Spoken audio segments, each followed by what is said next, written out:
Salutations once more, Cinematic Otaku Chris here for another monthly episode in ranking and discussing Franchise Frenzy. Welcome to part 7, in which we take a look at the number 7s from those selected franchises. Yet, there's no intro I have other than the old saying goes, the more the merrier. However, there is one franchise we'll be saying goodbye to in this episode, to which you'll have to guess which one. So, anyways, I would like to start at number 1 with a triumph comeback from the mind of Wes Craven in the beloved franchise, as this being his most personal, but one of his very best to date, in my opinion.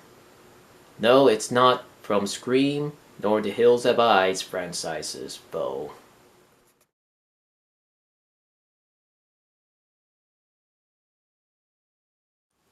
Wes Craven's New Nightmare from 1994. Freddy's dead, and that may have been a final nightmare in 1991. Or was it? 3 years later, Wes Craven decided to resurrect the Dreamstalker, but only this time bring him into the real world as a new film is being made. Only Heather Langenkamp and her son are experiencing many strange things involving the return of Freddy.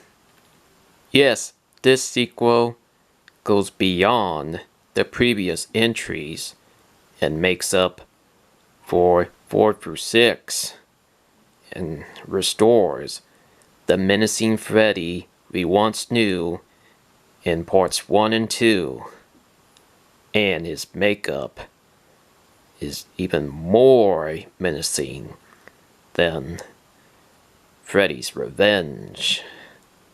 Plus, we get to have some of the actual cast and crew members playing as themselves as the story unfolds to Heather's strange journey with confronting the resurrection of the Dreamstalker once again.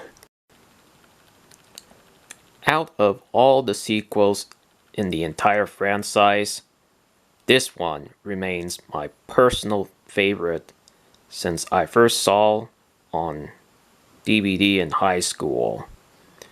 And there was a lot of nostalgia as I keep returning to listening to Wes's commentary, learning more, and just enjoying the film for what it was. And very cool how Freddy invades the real world. As well, this served as a perfect tribute in celebrating the original film's 10th anniversary in time. Of course, this opus is not complete without a few personal mother-son element touches that Wes included, which makes the film more believable. To which this one I highly rank at number 1 in this episode, Franchise Frenzy.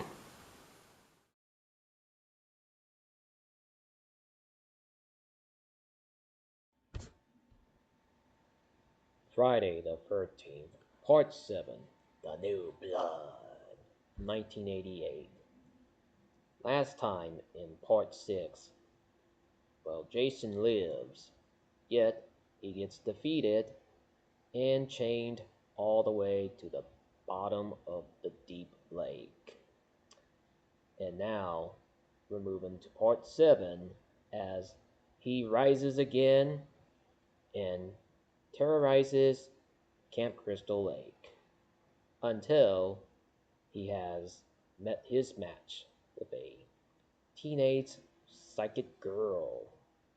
and her name is Tina. Who will win in this monumental entry? Find out for yourself because the final act is worth watching alone. But still, it's a good film all the way through. I mean, it does have some good kills and some awesome powers.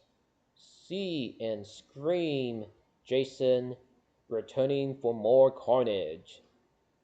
See and feel Tina with her psychic abilities.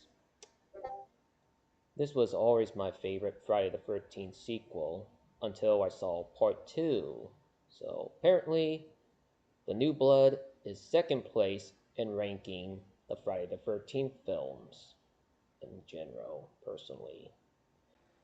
I've always liked the character of Tina because psychic characters fascinate me, whether it be Mal the Psychic Girl or the Fury. Sees one you feel empathy and root for because maybe the best final girl in the entire franchise since Jenny or Alice with the first two entries in the franchise.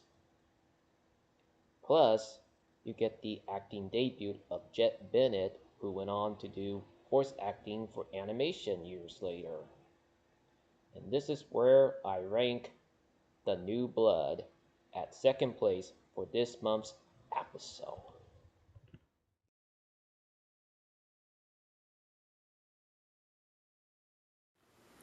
Prometheus from 2012.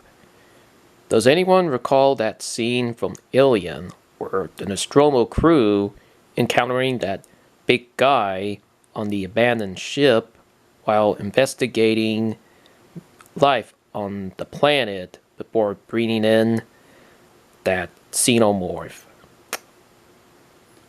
Well, this film answers your question in this prequel as Ridley Scott returns to the fascinating sci-fi genre in over 30 years since after Blade Runner. I remember catching this when it was new to the big screen and being blown away while freaking out. Yes, I did see a 3D of it, which looked visually stunning as I watched with my stepbrother and my brother, and we began talking about it afterwards, analyzing a lot about this film and the previous entries from the franchise. Of course, it does have a great cast, and special effects are you gotta see it to believe it. Literally, serves as a rightful prequel to Alien, explaining how that big guy came to be, as amongst other things. Of course, I would also catch the next film that came afterwards, a few years later, in which I will be discussing that next month. But for now, this is where I rank Prometheus at in this month's episode. It's a pretty good one I still enjoyed, as I'm due to revisit anytime soon.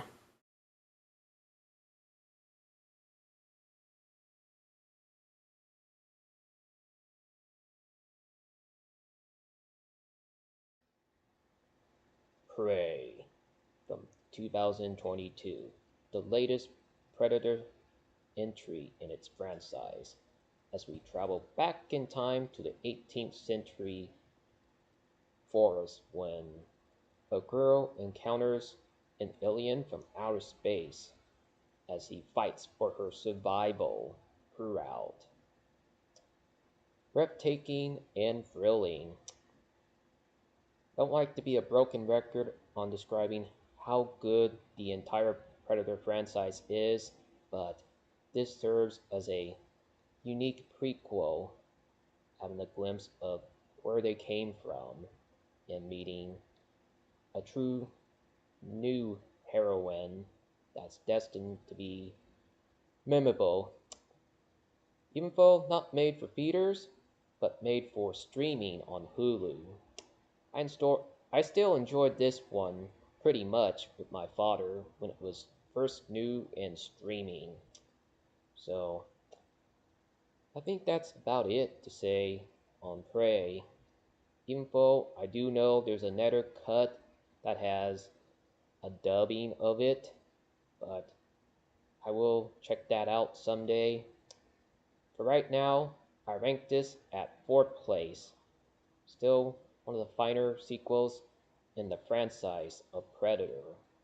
And there's another film being made on the way, so let's hope for the best once it comes out.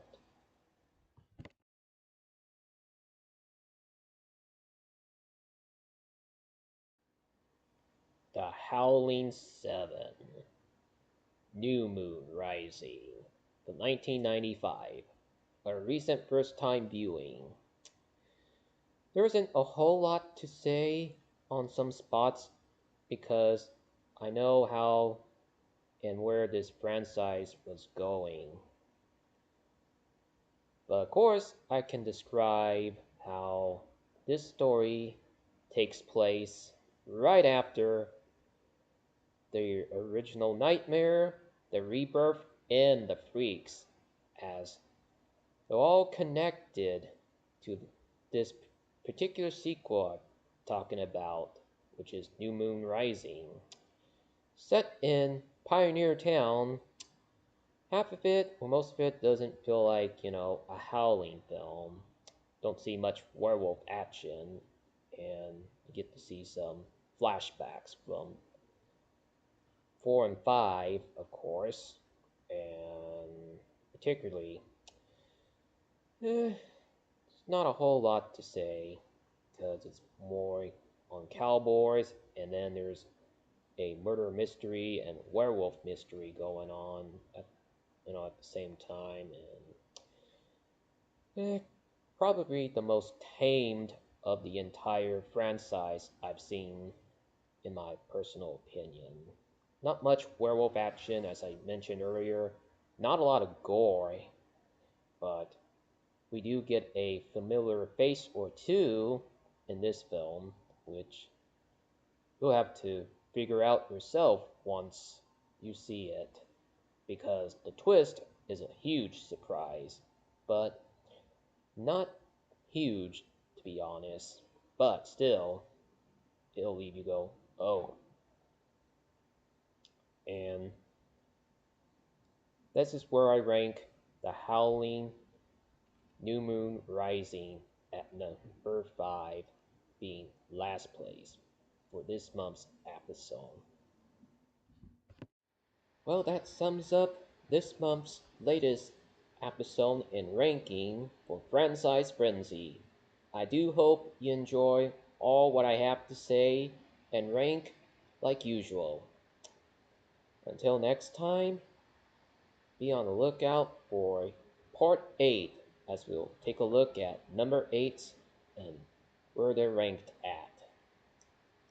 Even though we are starting to go down to 4 titles now, as we just said goodbye to one of them.